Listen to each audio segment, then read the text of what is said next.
Did you know about the $130,000 payment to Stormy Daniels? Did you know about the payments? Later on, I knew. Later on. But you have to understand, Ainsley, what he did, and they weren't taken out of campaign finance. That's a big thing. The donations given to keep quiet to women, which Mr. Trump wasn't willing to sign those checks himself. He directed Mr. Cohen to make those hush money payments, is a federal crime. Just because Michael Cohen made a plea deal doesn't mean that that implicates the president on anything. Just some of the sound today after the fallout from Michael Cohen, the president's former attorney, personal attorney, pleading guilty, and obviously his former campaign manager, with a jury finding him guilty on different tax and fraud charges. This as legal experts differ on this entire campaign violation and what it really means. If he had written a letter to these two women saying, you're going to hurt me in my campaign, I'm going to pay you $150,000, $130,000 to help me get elected president, and you have to keep it quiet. It's hush money. No crime. I challenge any of those who are saying it's a crime to find me anything in the criminal law that would make it a crime for a president personally or a candidate personally to pay in order to save his own election. Alan Dershowitz tonight on this show. Let's bring in our panel. Jonathan Swan, national political reporter for Axios. A.B. Stoddard, associate editor at Real Clear Politics. And Molly Hemingway, senior editor at The Federalist. Jonathan, let's just do some atmospherics, first of all. The kind of behind the scenes in the Trump world the day after. Mm-hmm. Any thoughts? I spoke to two sources who were on Air Force One with Trump last night, yesterday afternoon as he flew from Joint Base Andrews to West Virginia. The news was breaking as they were getting on the plane. Both sources, and again, these are people I've come to trust, said that he was incredibly calm, that there was not a hysterical situation going on. He was watching Fox News in the front cabin, absorbing it. The staff were trying to get information, find out what was going on. They didn't hatch a strategy on the plane. There were phone calls that Trump was making when the staff basically left him to his own devices, so he could have been talking to his lawyers, but I don't have verification on that. But towards the end of the trip, it became clear to the people traveling with Trump that A, he was going to attack Michael Cohen's credibility, B, he was going to make the argument that he was my lawyer and it's up to my lawyer to make these kinds of decisions, and C, he was going to minimize the violation itself, which is what we've seen today and what we saw then with Lanny. Molly, thoughts?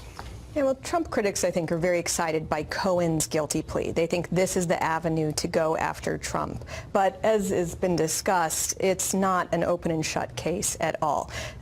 Cohen has said that these non-disclosure agreements that he arranged are actually illegal campaign contributions. There is a lot of reason to suspect that will be a much more difficult case to implicate Trump. And you can look at a recent, somewhat analogous situation with John Edwards, where the government tried to say that a donor giving money to his mistress was an illegal campaign contribution. The government failed to make the case. The jury acquitted him on one count and hung on the rest, and they declined to pursue that any further. There's also a lot, and that was even about someone else's contribution. This is about his own contribution. It will be, at the very least, a difficult thing to convince people that this is a serious crime, if a crime at all, and the idea that people would run quickly to impeachment is somewhat interesting. So from the other legal perspective, other legal experts look at it and its timing to the election, its implication possibly on the election, just days before the election, and how much impact that would have had, and not as much a campaign violation as a conspiracy to influence the election is how others have talked about it. A.B., what about the political fallout on the Hill after yesterday, which was clearly explosive for the president, for the GOP? Right. I don't think that anyone is worried about Michael Cohen's revelations and what he said to the judge about implicating the president, that is going to rise to a high crime or a misdemeanor and lead to impeachment. The new concerns about impeachment that Axios is reporting And the concerns among congressional Republicans about Michael Cohen has nothing to do with these payments. It has to do with the fact that he could be a big source of unwelcome surprises having to do with the Trump Organization, family business, trying to set up a Trump Tower or hotel in Moscow. The fact that Alan Weisselberg, the chief financial officer, has had to speak to investigators in the state of New York over the payments to Michael Cohen, and that all kinds of exposure in terms of financial dealings could come of this, but also that Michael Cohen could implicate others like Don Jr. It's been reported the president's concern about Don Jr. and the fact that he, in the words of Charles Krauthammer, bungled collusion is still collusion, that he was trying to work with officials from the UAE and the Saudi government, as well as the Trump Tower meeting, to welcome the help of foreign actors. And that's what the president is concerned about. So I guess when you look at these two figures, Paul Manafort and Michael Cohen, the thought is that Mueller's going to put the squeeze on them and somehow end up with the golden egg that gets them to collusion. Is that what their thinking is?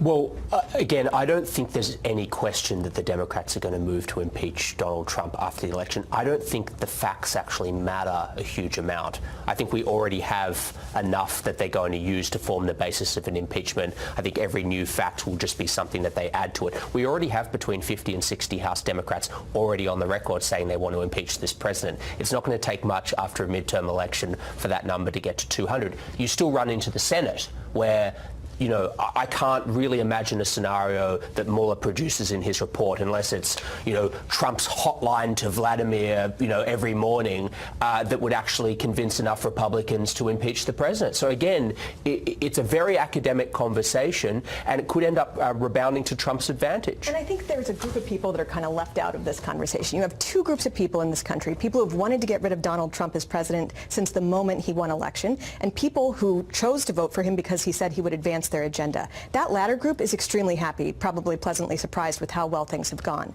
The first group, it doesn't matter what the details are. They're just moving to get rid of him by hook or by crook. The fact that people can see this, that we live in a swamp where if you have the right connections, you get away with crimes, and if you don't, they'll do what, as AB says, they'll go after anybody, anyway, anyhow, whatever it takes to get rid of the president, is a credibility problem for those institutions that are supposed to practice rule of law. Last thing, really quickly. Today, there was a Democratic talking point in the morning that Brett Kavanaugh should not go forward in the nomination hearing, the confirmation hearings for Supreme Court. By late in the afternoon, it seemed to kind of fall away. Mark Warner said we should move forward. And then we got a statement just before the show from Chuck Grassley, the head of the committee. I am not going to delay Judge Kavanaugh's confirmation hearing. There's no precedent for delaying a hearing in these circumstances. In fact, there's clear precedent for pointing the other way. President Clinton was under investigation for much of his presidency and was impeached for committing perjury, but the Senate didn't stop confirming his lifetime appointments to the bench. President Trump is not even close to being in the same legal situation as President Clinton. AB, it seems like this train is moving, and barring something big, Kavanaugh is getting through. Yeah, there's a lot of conflict within the Democratic Party about how to deal with the Kavanaugh confirmation process, and this was misguided, and it's the wrong hill to die on. They have, speaking of the midterms, a very potent unchecked corruption argument to make. Trying to stop Brett Kavanaugh is probably a mistake. I'm going to give you the 30,000-foot view of what's happening in Washington, and that's not just a metaphor. I was on a plane from Los Angeles back to D.C. when the Paul Manafort conviction came down, and then seemingly moments later the Michael Cohen guilty plea. And so I followed it all thanks to the magic of Wi-Fi on websites, on Twitter. I tweeted about it, but without watching the live cable coverage, and in a way that was sort of purifying. And so now that I've had more of a chance to absorb the spin on all sides, I can say this. On the one hand, you have much of the media, it's just a gleeful reaction to the fact that these two legal setbacks for President Trump. The Manafort conviction obviously was somewhat expected and doesn't have anything to do with the president's campaign or Russian collusion.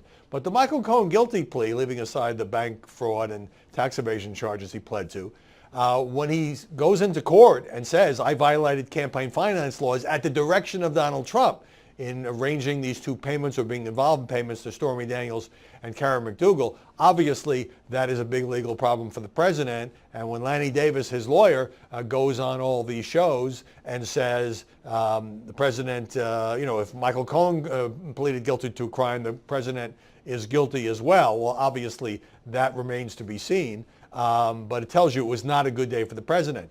Now, the spin propagated by media precincts that are more friendly to the president is, campaign finance violation. It's kind of like a speeding ticket, not that big a deal. President himself talking about the Obama campaign paying almost $2 million fine for a very much narrower set of violations. Plus, nobody in America cares, and this was a long time ago. And also, Paul Manafort is a brave man because he didn't break, whereas Michael Cohen is making up stories.